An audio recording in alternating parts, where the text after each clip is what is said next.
Mga kababayan, patuloy po ang pagdaloy ng mga balita na nagpapakita kung gaano kalubha ang kalagayan ng politika sa ating bansa. Kahapon lamang ay naaresto o rather voluntaryong sumuko si Governor Chavit Singson, dating gobernador ito ng Ilocos Sur, sa mga police authorities dyan sa Quezon City. Matapos na malaman niya na siya po ay nahulugan ng arrest order o warrant of arrest mula sa Regional Trial Court sa Vigan, Ilocos Sur, mga kababayan. At ito ay may kaugnayan sa kasong isinampa sa kanya, libel or cyber libel, no? Kapareho din po yan sa kaso na isinampa sa akin ng NBI in violation of cyber libel or cybercrime law. Ngayon, bibigyan po natin ng konteksto at historical correlation itong paggamit ng mga pagsasampa ng kaso like cyber libel o mga unlawful publication na siya ding kaso na isinampa laban sa akin at kay Manong Jason Sa. Nung kami ay nagtanong kung ano talaga ang totoong kalagayan sa pangkalusugan at medikal na kondisyon ni Marcos Jr. bilang presidente, which is part ng aming constitutional right at bahagi din po yan ng constitutional duty ni Marcos na magpaliwanag. Una, ang pagkakaaresto po o ang paglabas ng arrest order laban kay Governor Chavit Singson ay sa kadahilan ng isa siya sa mga kritiko at naninindigan laban sa mga isyu ng katiwalian, pandarambong at pangungurakot na nagaganap sa ilalim po ng gobyerno ni Marcos. That's number one. Number two, tuloy-tuloy po ang kanyang pagsama o pakikilahok sa mga pagkilos ng taong bayan tungkol sa mga pagbubuo ng Democratic Opposition Movement. Meaning, sumasama siya sa mga grupo na aktibo ang pagpupuna at gumagawa ng mga mapayapa ngunit tuloy-tuloy na mga pagkilos na nananawagan ng resignation ni Marcos Jr.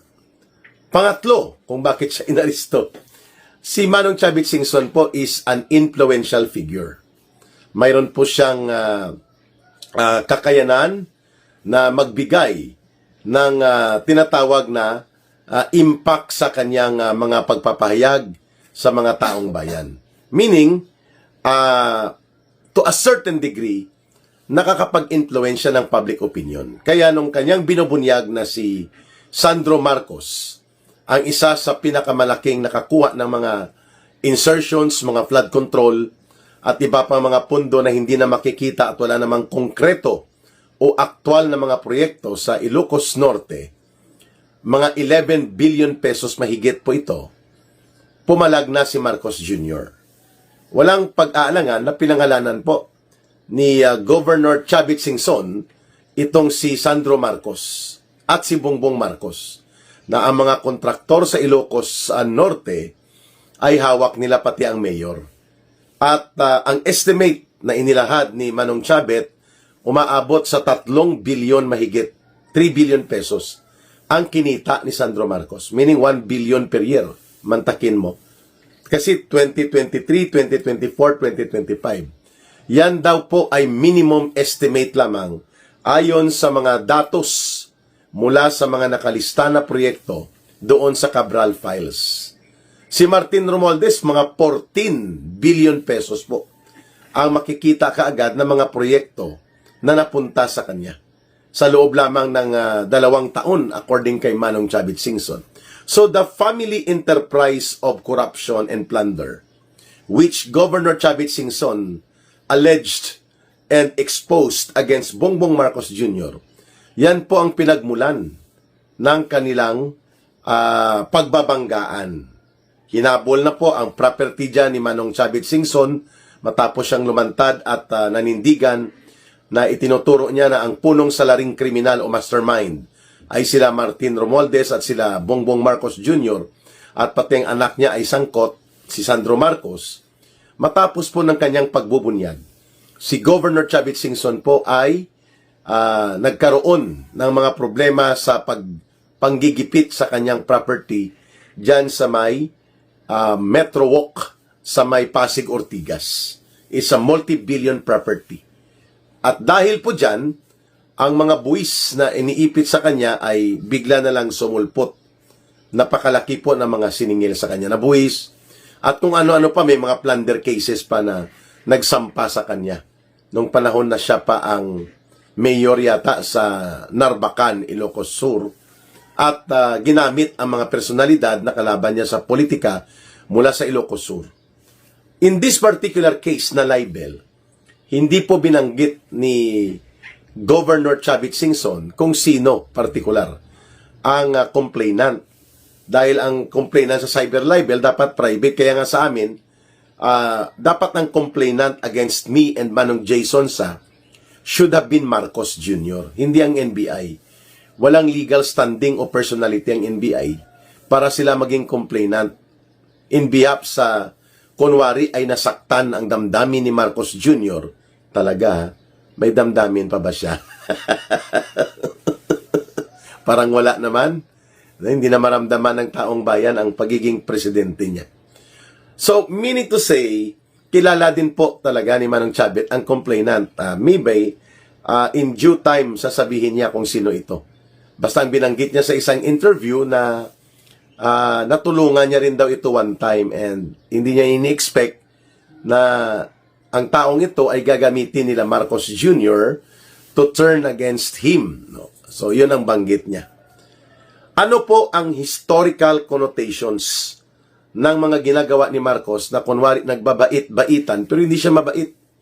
At ang kanyang asawa at ang kanyang grupo mismo ay marunong gumamit ng batas upang ito ay ihambalos at ilatigo sa mga kalaban nila sa politika gamit ang poder at ang makinarya ng Estado.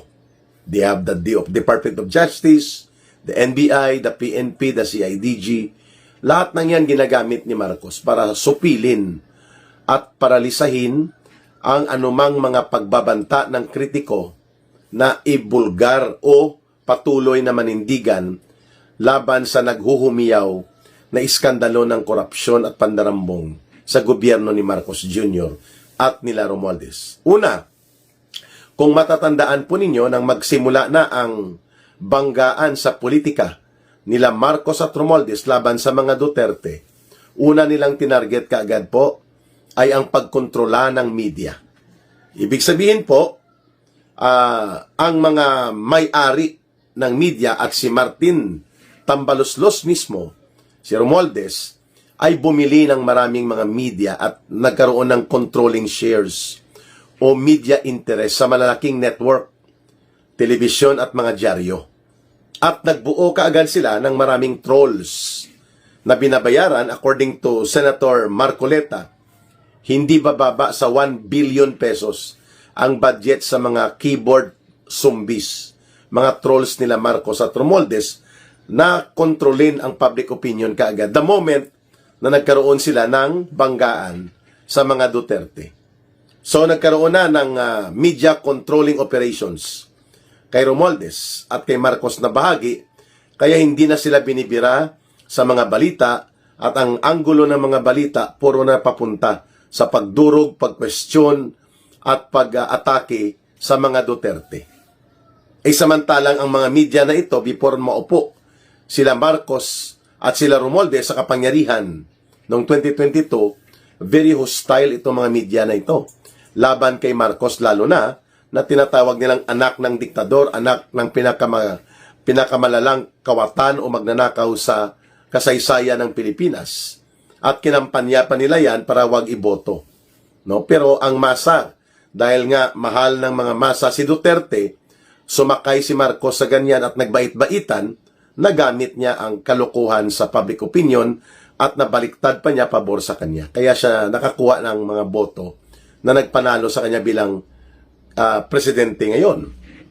So, si Marcos really knows, and his group, they know how to play media. Paano nila paglaruan ito?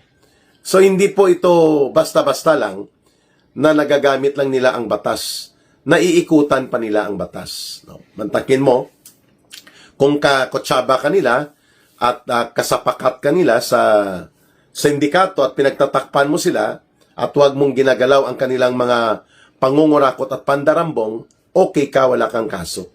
Pero pag ikaw ay nagsalita, nagsulat, o nanindigan laban sa kanila, hindi ka okay. Makakatikim ka talaga ng latigo ng hagupit ng binaluktot ng mga kaso sa pamamagitan ng pangbabaluktot sa batas.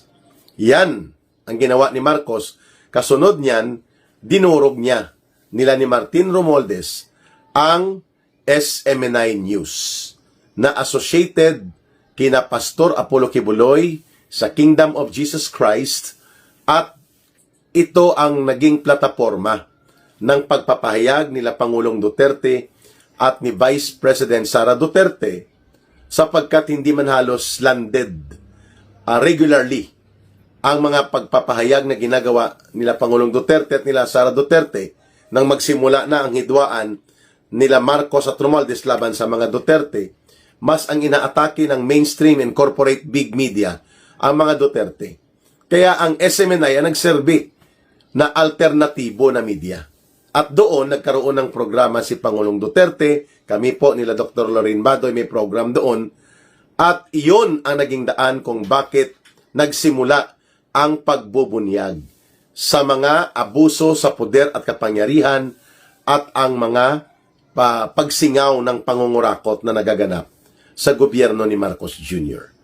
Doon sa SMNI.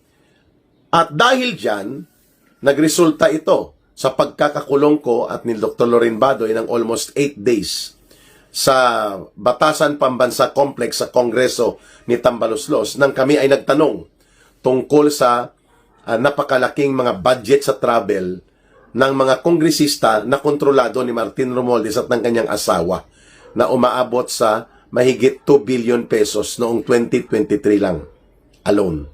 At halos taon-taon na uubos nila ito bilang lakwatsa at perks and privileges nila mahigit 2 billion pesos, mantakin nyo yan. Para lang magliwaliw sila ito mga kawatan at mga buayang kongresista na inaalagaan at binubudburan ni Martin Romualdez at nila Marcos upang maging loyal sa kanila, loyal sa pagnanakaw at loyal sa pangungurakot. Ayun. Ang SMNI po naging target ng sistematikong atake, pati ang Kingdom of Jesus Christ.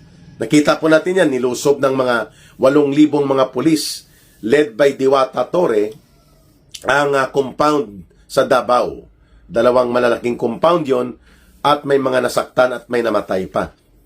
Gamit ang labis-labis na puwersa ng mga pulis against a religious organization. Ayun, sinunod nila na dinurog din ang SMNI. At ano pong nangyari?